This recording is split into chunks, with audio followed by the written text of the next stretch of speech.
Determination of E. coli in fecal sludge and wastewater samples through MPN procedure is carried out in two steps as per the standard APHA method.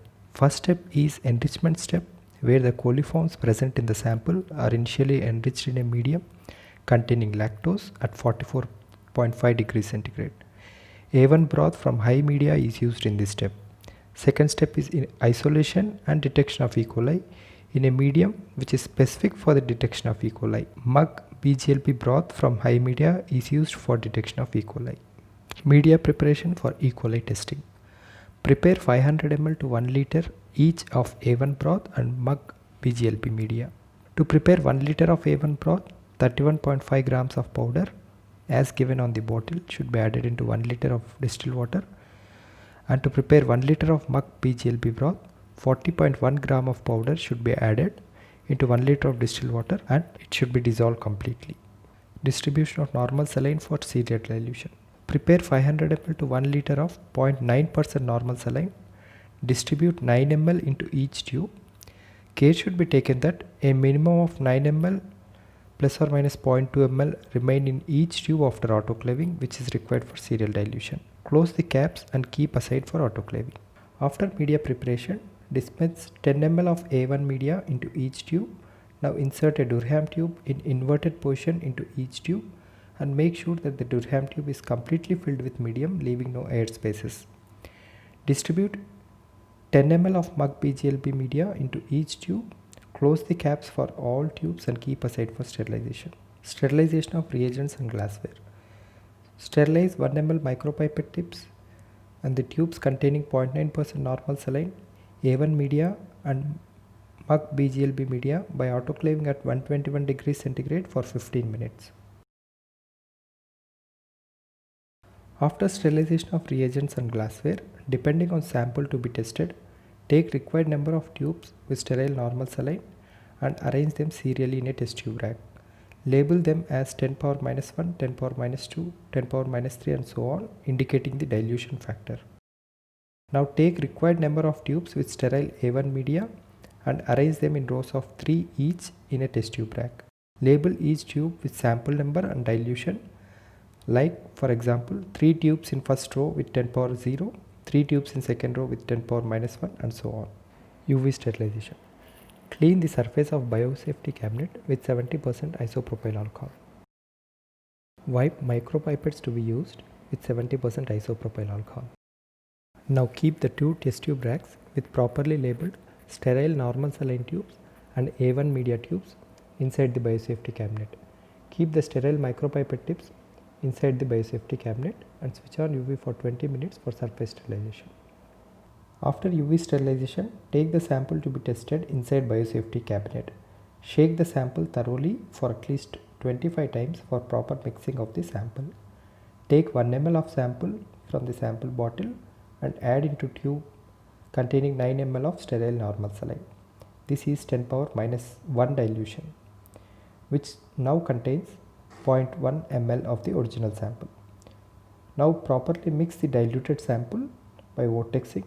With a new sterile tip, take 1 ml from this and add into tube with 9 ml of sterile normal saline. This becomes 10 power minus 2 dilution. Continue the serial dilution up to 10 power minus 5 or more depending on the sample type. Separate tips should be used for each step of serial dilution to avoid carryover of sample to higher dilutions.